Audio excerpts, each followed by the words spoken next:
Sir, जैसे कि अभी आपने बताया कि बोन कैंसर जो है वो बहुत रेयर बीमारी है जी, और इसका पता भी जो है जैसा कि मैंने अभी जितना अभी तक पढ़ा है कि इसका पता बहुत देर से लगता है। जी। साइंस टेक्नोलॉजीज़ इतनी आगे हो गई हैं, क्या मॉडर्न साइंस में कोई ऐसी टेक्नोलॉजी इज़ाद हुई है जिससे इसके जो प्रीवियस के जो भी लक्षण हैं कि हमें इस बीमारी का पता पहले ही लग जाए ताकि हम इसका उपचार करा सकें? जी, बहुत अच्छा सवाल है आपका। तो इसको मैं दूसरे तरीके से देखता हूँ इस सवाल को। जी। जैसे आपने बताया कि पता लेट से चलता है, हुँ, सो एक्चुअली पता लेट से नहीं चलता है।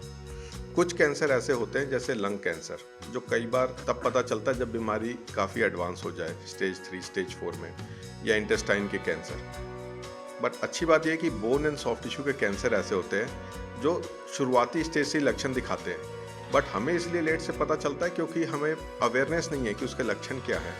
तो ये तो मैं कहता हूँ बहुत अच्छा प्लेटफॉर्म है जिससे कि हम ये डिस्कस करके इस चीज़ को ज़्यादा से ज़्यादा लोगों तक पहुँचाए कि वो इस बीमारी को अर्ली स्टेज में ही आइडेंटिफाई कर लें।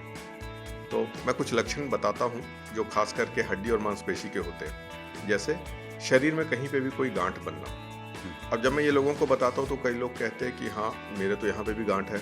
अधिकतर मैं ये पोस्ट डालता हूँ, अवेयरनेस पोस्ट सोशल मीडियाज़ पे, तो कई क्वेरीज आती है। तो बताता हूँ, देखिए, अगर गांठ 2 सेंटीमीटर से बड़ी है, समय के साथ बढ़ रही है, या उसके बर्ताव में, उसके बिहेवियर में चेंज आ गया, जैसे पहले पेनलेस थी अब पेनफुल हो गई, अब दर्द होने लगा, तो उसे जांच कराना चाहिए। जरूरी नहीं कि हर चीज़ ऐसी गांठ कैंसर ही होती है, बट उसको जांच कराना चाहिए। हो सकता है बेनाइन ट्यूमर हो सकता है कोई और कारण से भी हो। तो नंबर 1, कहीं पे भी गांठ बनना, स्वेलिंग। दूसरे लक्षण हैं हड्डियों में कहीं पे दर्द का बने रहना। अब ऐसे कहेंगे तो छोटे बच्चे जब बड़े होते हैं उनकी हड्डियों में भी दर्द रहता है। जैसे जैसे हम कभी स्पोर्ट्स ज़्यादा खेलते हैं, बुजुर्ग बन होते हैं, तो हड्डियों में आर्थराइटिस होता है। मगर ये जो कैंसर का या पैथोलॉजिकल पेन होता है, ये हड्डियों में लगातार बना रहता है। ये रेस्ट पे भी रहता है, और ख़ास करके यदि आपकी नींद खुल रही है दर्द के कारण, तो ऐसे दर्द को नज़रअंदाज ना करें।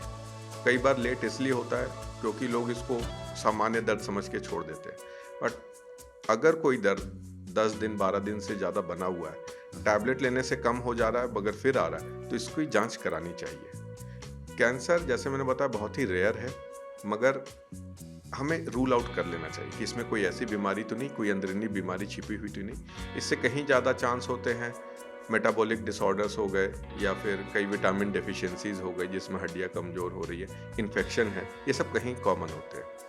तो पहला स्वेलिंग, दूसरा पेन, दर्द, और तीसरा लक्षण है कहीं पे अगर हड्डी टूट जाए बिना चोट के।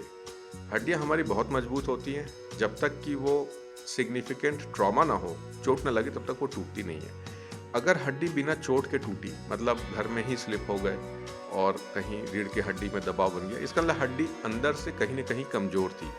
तो वो कमजोरी का क्या कारण है, वो हमें जानना जरूरी है। क्या कैंसर तो नहीं, मेटाबॉलिक डिसऑर्डर तो नहीं, ऑस्टियोपोरोसिस, क्या रीज़न है, वो हमें पता करना चाहिए।